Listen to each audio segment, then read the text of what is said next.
ये आकाशवाणी दिल्ली है। कृपया एक विशेष प्रसारण की प्रतीक्षा कीजिए। ये आकाशवाणी है। अंतर्राष्ट्रीय मानवाधिकार दिवस के अवसर पर अब प्रस्तुत है राष्ट्रीय मानवाधिकार आयोग भारत के अध्यक्ष माननीय न्यायाधीश श्री अरुण कुमार मिश्रा से एक विशेष भेंटवार्ता। भेंटकर्ता श्री मनोज मयंकर, वरिष्ठ प्रसारण कर्मी। नमस्कार। हमारा सौभाग्य है कि समग्र मानवता से जुड़े एक अति महत्वपूर्ण दिवस के उपलक्ष्य में हम इस समय राष्ट्रीय मानवाधिकार आयोग के माननीय अध्यक्ष न्यायमूर्ति अरुण कुमार मिश्रा से रूबरू हैं। आकाशवाणी के माध्यम से हम उल्लेख कर रहे हैं मानवाधिकार दिवस का। न्यायमूर्ति मिश्रा, आपका विधिवत स्वागत करते हुए मैं हूं मनोज मयंकर। न्यायमूर्ति मिश्रा, 10 दिसंबर का इस परिप्रेक्ष्य में क्या महत्व है, और ख़ास तौर से जब हम इसे वर्ष 2023 से जोड़कर देखें? 10 दिसंबर वस्तुतः एक अति महत्वपूर्ण दिवस मैं कहूँगा। यह हम सबके, आपके, मेरे और सभी मानव जितने भी इस धरती पर हैं, उन सबके एक अधिकारों के संरक्षण व संवर्धन का दिवस है। इस दिन को हम यह प्रेरणा लेते हैं कि हम मानव अधिकारों की संरक्षण, सभी मानव जो एक समान अधिकार के साथ उत्पन्न हुए हैं, जन्म लिया है, उनके सभी के अधिकारों का सम्यक रक्षण करेंगे। और इस वर्ष का जो 2023 का थीम है कि ह्यूमन राइट्स कल्चर को किस प्रकार से प्रिजर्व करना है, उसको सस्टेनेबल रखना है, तो उसको कंसोलिडेट करना है। तो अगर इस दिशा में हम देखें तो इस वर्ष भारत ने जो विश्व का नेतृत्व किया है G20 का, जो उसका डिक्लेरेशन है, और हमारे यहाँ भी जो एक एशिया पैसिफिक रीजन की कॉन्फ्रेंस हुई ह्यूमन राइट्स संस्थाओं की, तो उसका भी जो डिक्लेरेशन है, अगर दोनों को मिला के पढ़ा जाए तो हम ये देखते हैं कि भविष्य में मानव अधिकारों के संरक्षण के लिए G20 के घोषणा पत्र में तथा APF के घोषणा पत्र में नींव रखी गई है, और अधिक सुदृढ़ मानव अधिकार बने, इसके लिए उसमें चिंतन किया गया है। हम जो सस्टेनेबल डेवलपमेंट गोल्स हैं, जो भविष्य के लिए उन्नति, जो हमारे लक्ष्य हमने 2030 के लिए रखे हैं, विकास के लक्ष्य, हम ग्रीन हाउस गैसेस को कम करना चाहते हैं, फॉसिल फ्यूल को समाप्त करना चाहते हैं।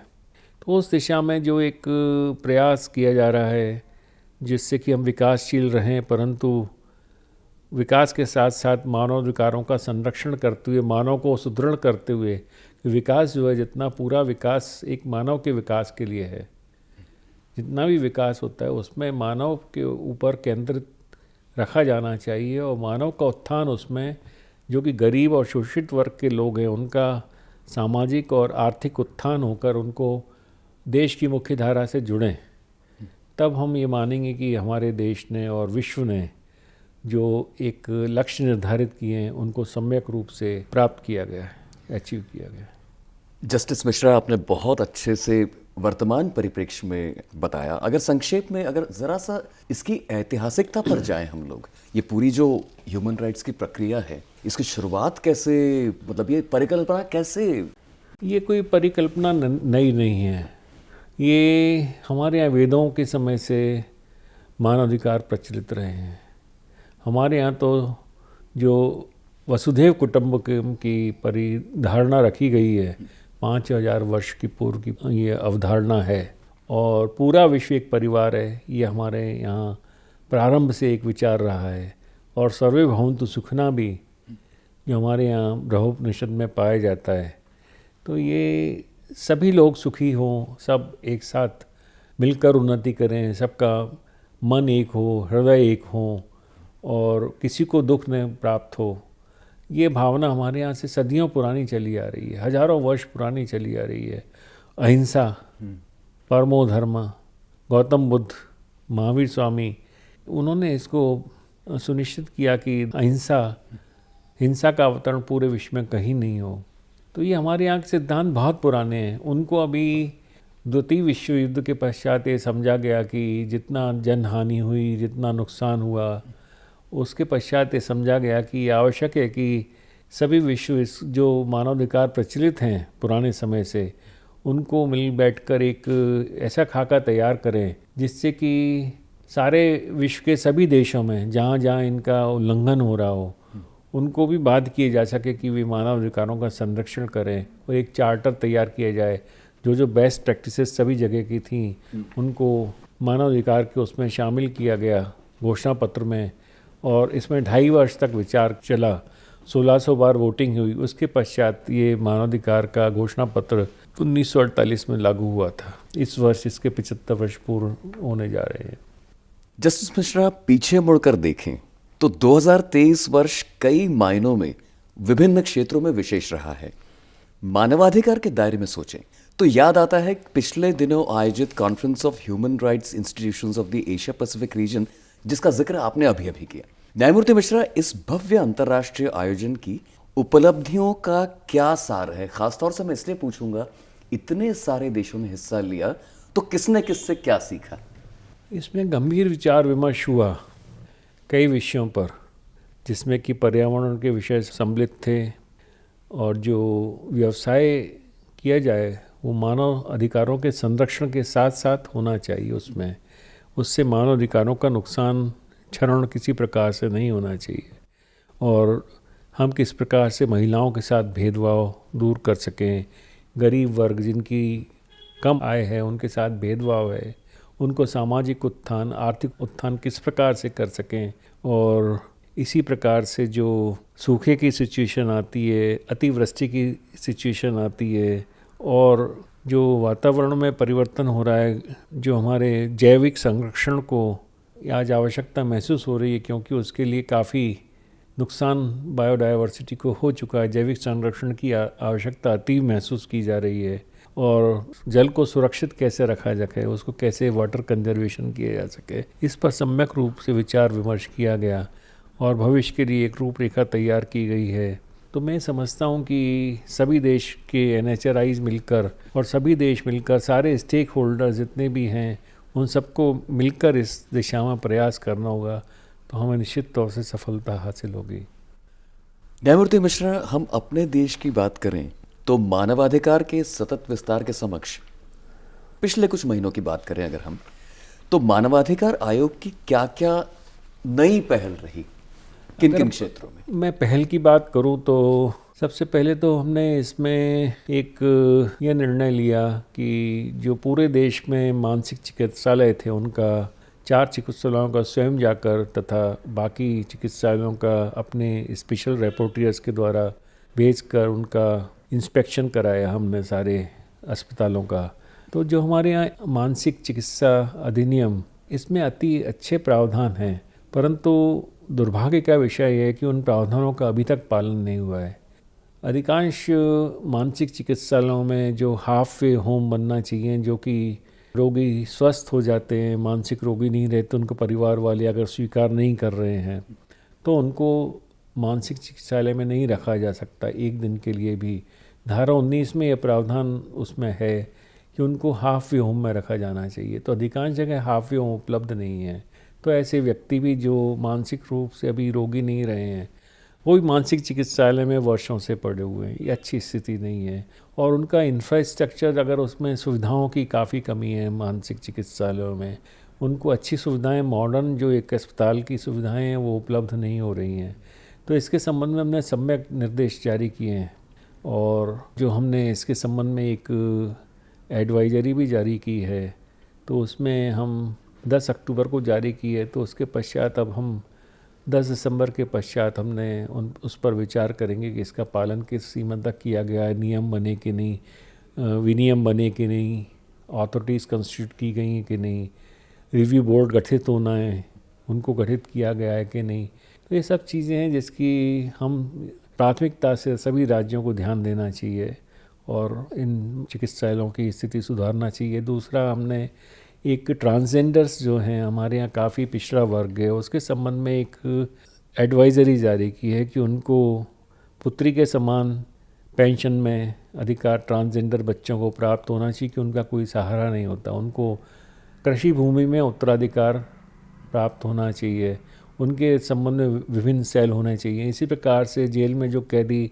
आत्महत्या कर लेते हैं, इसके संबंध में एक एडवाइजरी जारी की, उनकी मानसिक चिकित्सा के लिए, मानसिक रोगी हैं तो उनकी देखभाल के लिए, उनके पहचान करने के लिए, और उनको सम्यक रूप से परिवार से समय समय पर मिलाया जाए, इसके लिए हमने उसमें दिशा निर्देश जारी किए हैं।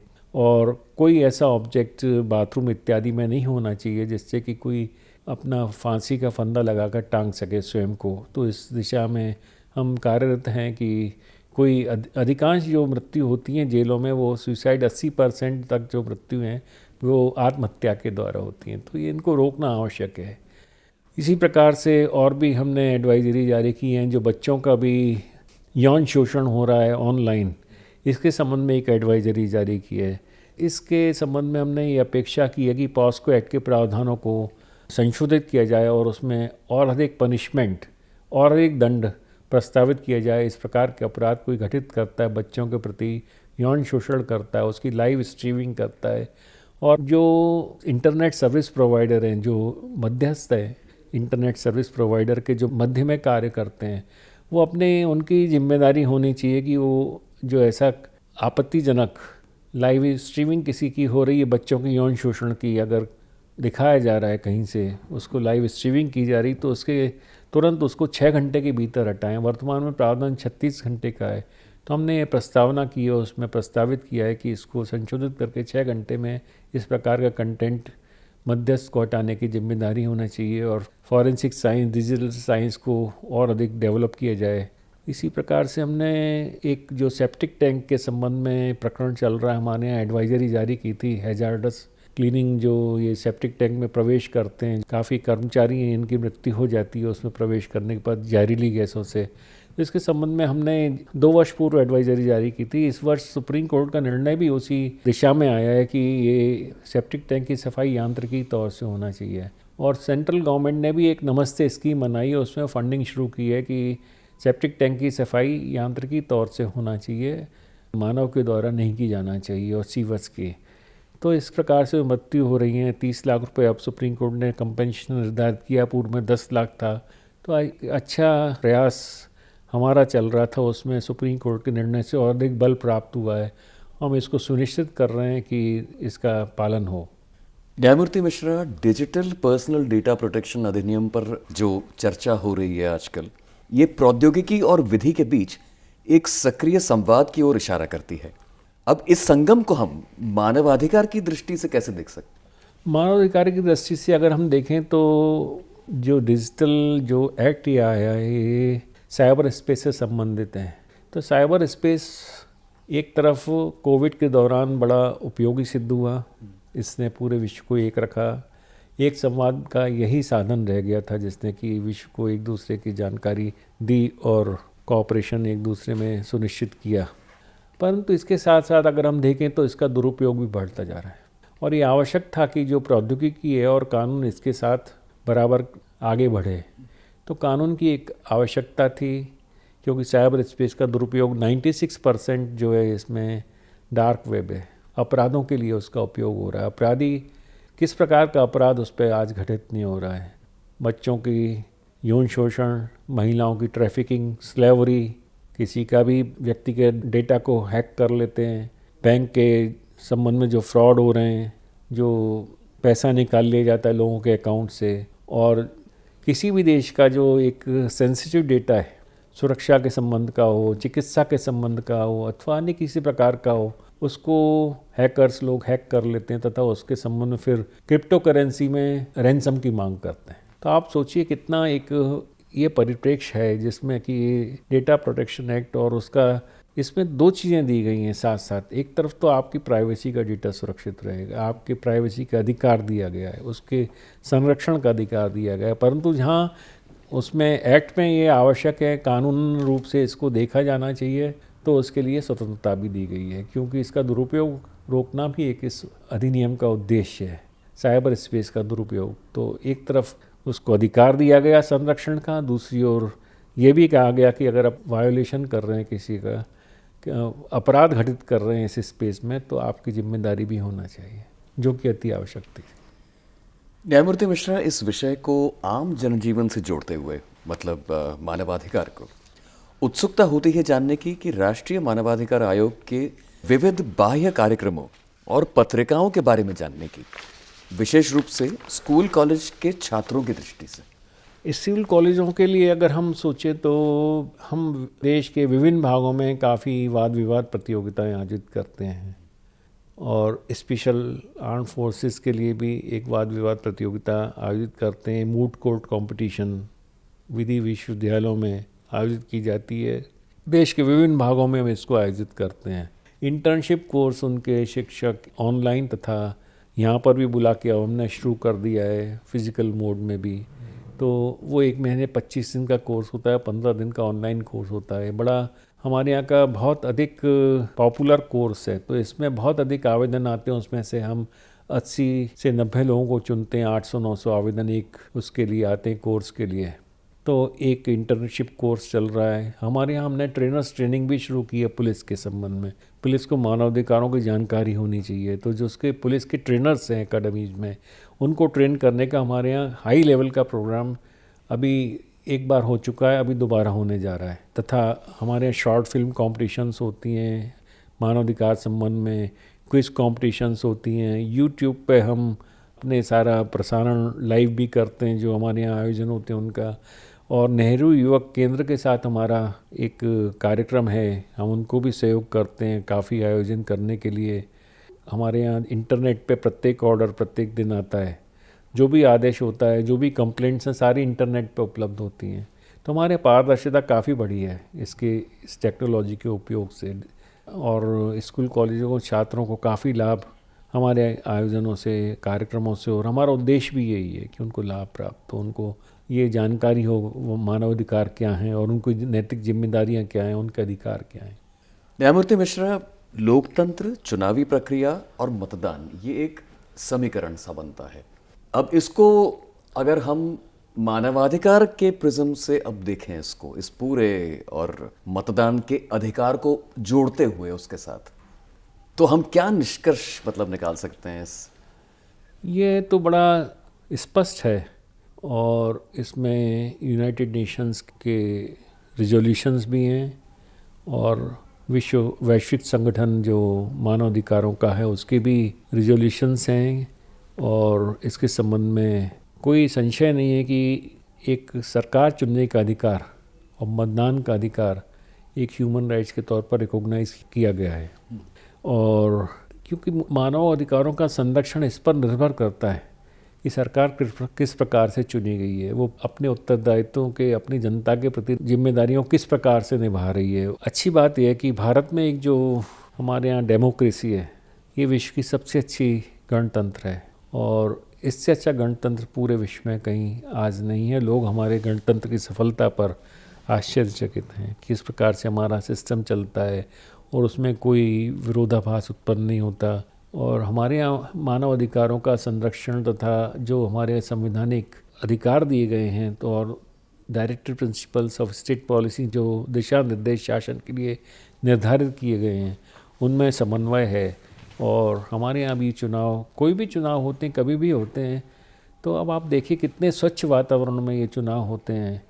कभी यदा कदा कुछ बातें होती हैं, कभी कभी कुछ ऐसा होता है, परंतु अगर सम्यक तौर से देखें तो हमारी ये गणतंत्र बिल्कुल सफल है। और हमारे यहाँ का प्रत्येक व्यक्ति जो अपना सरकार चुनने का अधिकार रखता है, और यही एक शक्ति हमारे देश की जो कि हमें विश्व में एक अलग पहचान देती है, स्थापित करती है। हमारे यहाँ महिलाओं को वोटिंग का अधिकार प्रारंभ से प्राप्त हुआ स्वतंत्र भारत में, जो कि कई देशों में काफ़ी अधिक बाद महिलाओं को अधिकार दिया गया। हमारे समान अधिकार आप अगर देखें तो महिलाओं को आज हमारे यहाँ अधिकांश समान अधिकार हमारे यहाँ दे दिए गए हैं। हिंदू सक्सेशन एक्ट में भी संशोधन कर दिया गया, पुत्रों को और पुत्री में कोई भेदभाव नहीं रहा है। और भी हमारे यहाँ प्रयास चल रहा है कि किसी व्यक्ति में कोई भेदभाव नहीं हो। जो शोषित वर्ग है, जिसको सदियों से लाभ से वंचित रहे किसी न किसी भी कारण से, उनको ऊपर उठाया जाए। वो शासन की उसके लिए दिशा निर्देश दिए गए, उनके अंतर्गत उनकी उत्थान के लिए योजनाएं बनाई गई हैं, उन पर शासन कार्य करता है, प्रत्येक राज्य शासन कार्य करता है, केंद्र शासन काम कर रही है। उनको ऊपर उठाकर मुख्य धारा में लाने का एक प्रयास किया जा रहा है। इसी से जुड़ा एक प्रश्न मन में आता है, मतदान करना क्यों ज़रूरी है? मतदान करना इसलिए आवश्यक है, अगर हम मतदान नहीं करेंगे तो कोई ऐसी सरकार भी चुनकर आ सकती है जो कि हमारे हितों के प्रति कार्य न करे। तो मतदान का एक उद्देश्य ये भी है कि अच्छे लोग चुनकर आएँ, अच्छी सरकारें बने और वो अपने आप को जिम्मेदारी, अगर कोई जीतता है तो उसकी जिम्मेदारी और अधिक बढ़ती है, वो जिम्मेदारी से काम करें।